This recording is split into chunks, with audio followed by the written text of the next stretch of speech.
Whether a game is good or bad, a great soundtrack can surpass the game's quality to get its own recognition.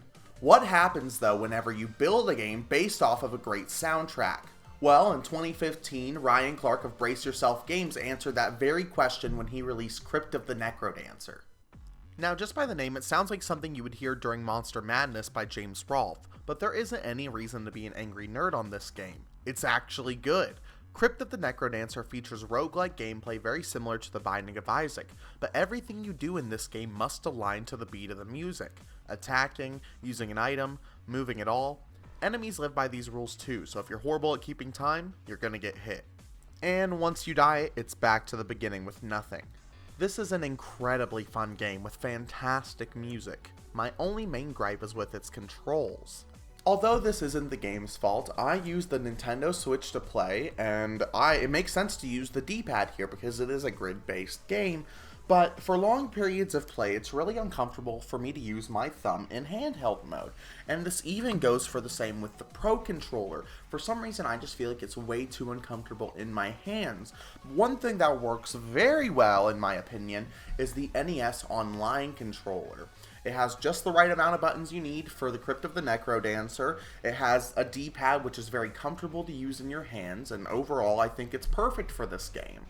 And speaking of the Nintendo Switch version of Crypt of the Necrodancer, Ryan Clark approached Nintendo about adding DLC based on The Legend of Zelda exclusively for the Switch port. Clark stated that a mutual interest in the idea grew faster than they were expecting. In fact, it grew so much that they didn't make DLC, but a whole new game. This project became Cadence of Hyrule, a crossover between The Legend of Zelda and Crypt of the Necrodancer. In Hyrule, a mysterious man named Octavo uses the powers of his magical lute to put Link, Zelda, and the King of Hyrule to sleep, before using the Triforce of Power to turn his lute into a golden lute. Cadence, the protagonist from Crypt of the Necrodancer, is also instantly transported to Hyrule for no reason, and in her journey to make her way home, she manages to awaken Link and Zelda. The two heroes then travel across Hyrule to battle against the four champions who serve Octavo. Each of them possess this magical instrument that can be used to stop Octavo's plan.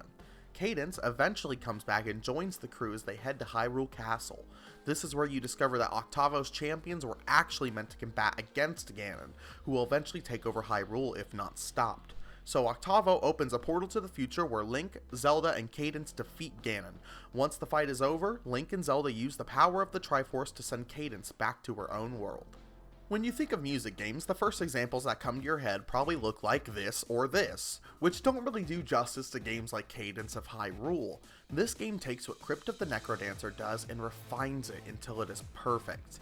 This time you play as Link or Zelda, making this one of the first few times Zelda is a playable character. As Link you have access to a shield and a spin attack, and Zelda has access to Din's Fire and Neru's Love. Later in the game you also get the ability to play as Cadence. So much of Link's past arsenal shows up in this game. To help use those items is a new HUD with 4 face buttons, much like how the C buttons act in Ocarina of Time. Even these items need to play by the rules of the music. You must draw your bow and release your bow with the beat. Do you want to catch a fairy in a bottle? Well, you need to time that bottle swing just right, or else you'll just absorb the fairy for some health. It can be a little difficult at first to get used to this gameplay, especially if you haven't played Necrodancer at all or aren't immediately good with keeping time. Although out of the 2 games in this series, this is definitely the easier title.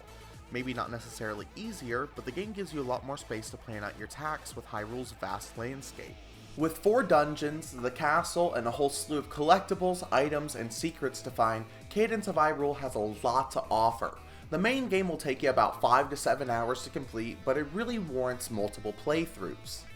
And in December of 2019, DLC came out for the game, which includes additional story content in the form of having Octavo's point of view through the story, and a new Dungeons mode. So now you can traverse the dungeons just like in Crypt of the Necrodancer, but now as either Link or Zelda. Not only is the Dungeons mode randomized, but Hyrule is randomized for every save file. Every time you start a new save, it's a new world, items are in different locations, shops are in different locations, every time you boot up the game there's something new. And I know that's not new for roguelikes, but with this music-based gameplay it really draws you back in for more, especially as you try to perfect your skills to get through the Dungeons mode. Now I really wanted to talk about this game last time when we talked about crossovers, but I think this game is so important that it warrants its own video. Over time, Nintendo has been really strict about who works on games featuring their IPs. Sure, their characters have appeared in third-party games before, but not too often does something like this happen where they trust another developer to create what is essentially a new entry in an IP. Now, I think this has to do a lot with two previous Zelda games. And the Mario game. Not made by Nintendo. Yes, I'm talking about the Philips CDI games, Zelda The Faces of Evil and Zelda The Wand of Gamelon.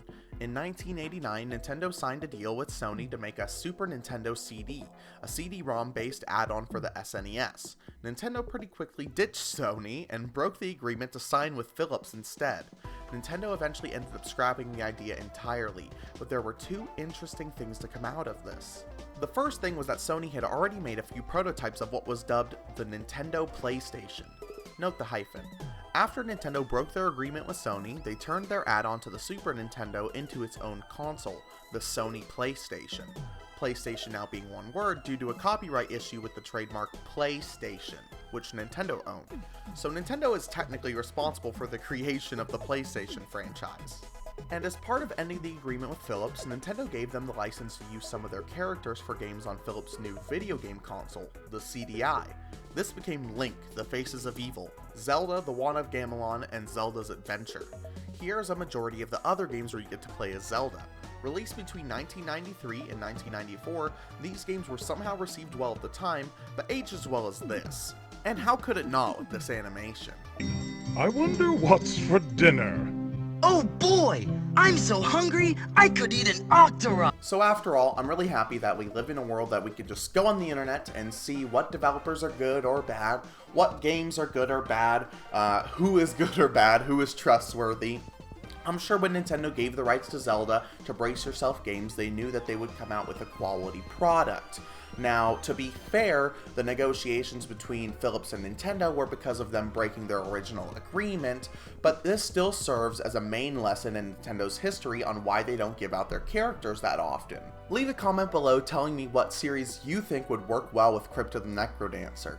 Until then, I'm gonna figure out something in life that has meaning other than crossovers.